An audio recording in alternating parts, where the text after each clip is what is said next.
Well, what's up, y'all? Welcome to the GI Justin channel. It's a beautiful day. Thanks for showing up. We're gonna get back to kind of our roots today, where we wanted to start with the channel, and that is common sense ways to be prepared for stuff you may need.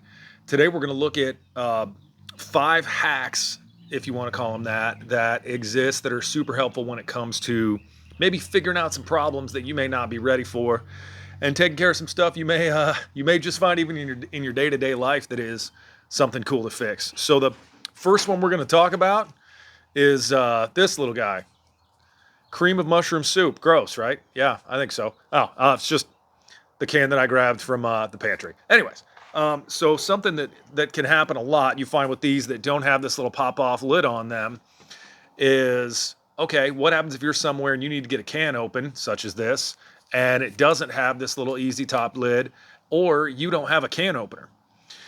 Well, interesting thing about these cans, the way they're designed, there is adhesive right around the top here. And the top of this lid's actually supposed to pop off. And if you've seen, there's a bunch of can openers that's actually how they work, and that is kind of what the first little hack we're going to talk about is. So if you need to get one of these open and you're having a hard time doing it, what you do is you take this, put it on the ground. We've got some good concrete or some good asphalt, and run it along this edge, this top edge right here. I'm going to set my microphone down. Hopefully you can all hear me just fine anyways. So you take it and run it along this top edge right here, and you can see the difference from where the top meets the can itself. And you want to rub and scuff along that line. And if you rub and scuff along that line a couple of 3 or 4 times, you will pop the lid right off the top of this can, making it right where you can eat it. You can use, depending on your environment. That's the thing. If you can find yourself a nice angled rock, you can pop this against the angled rock and pop this little lip right off of here, and you'll be good to go. So that's a really, really useful one, especially in a survival situation. What if, God forbid, you forget your knife, or you find yourself in a situation where you don't have a way to get that can open and it doesn't have that easy top lid? Great way to do it. Just either scuff that thing up or bop it off a rock, and you'll get that top right off, and you can operate and you can just drink it out of there. It's not sharp. It's not bad at all. Second one is kind of an interesting one. So for this, we're going to talk about the junk food fire starter. And this is a great way to, if you've got the junk food to do it with, to get a fire started in the event that you really need one. I mean, in a lot of cases, I would probably take about half of what we're going to talk about and consume it, and take the other half and keep it for some really nice fire starter. And what that is are good old Fritos. So Fritos and Doritos and their kind of style of chip are loaded with oil. And I found this tip out actually from a friend of mine who is an arson investigator for the fire department, that these guys are highly, highly flammable. So if you have, if you've got a way to make fire, but you don't have any good tinder laying around, or you don't have any great way to do that, what you can do is fire a couple of these little guys up, get it going, and then get, whatever your next thing is. It burns nice and even. Get some wood on it, get whatever on it. You've got a really easy, simple fire starter. So even if you keep some that are stale or whatever, just for that purpose, they'll still have the oil in them. They'll work great. It's a great way to have a really low cost, effective way to start a fire. So the next one that we're going to talk about is a really, really, really nice way to make fire as well. If you do have dry tinder, but no way to really get the fire going. And that is to use the bottom of a soda can and some toothpaste. You take the toothpaste and you shine up the bottom of the Coke can. And what you'll do is actually make a mirror that will, for all intents and purposes, provide you with enough heat to ignite some tinder and some sunlight. It makes a really nice parabolic mirror that will focus all that heat into one spot and help you get one started. And in an episode here we're going to do in about 2 weeks, where we talk about fire starter again, like we've done before. That's another great one that you can use just with stuff you find laying around. I mean, in a survival situation, being able to get your hands on an empty soda can, pretty darn easy. Toothpaste, probably not also that difficult. I think oral hygiene probably may, go out the window.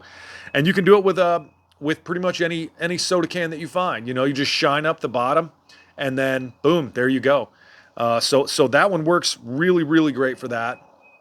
The next one I want to tell you about is you can actually use cans like this, or a tuna can, anything like that, as a fire keeper, which is an important thing to have. Once you get fire going, it sure would be nice to have some way to keep it going that you don't have to overly concern yourself with. And a great way to do that is with a can of cream of mushroom soup that you've already consumed, because we talked about how to pop the top off. Uh, then you're going to take paraffin or candle wax, use a little bit of cardboard, make yourself a wick, and you've got a great way to keep fire going.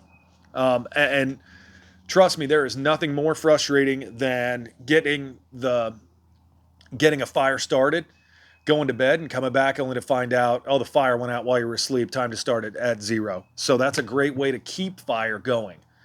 And also, again, to reuse something you've already used. If you like cream of mushroom soup and you're in a survival situation and you're just chugging it down and use it up, you can use the can to get yourself a fire keeper, not just a fire starter.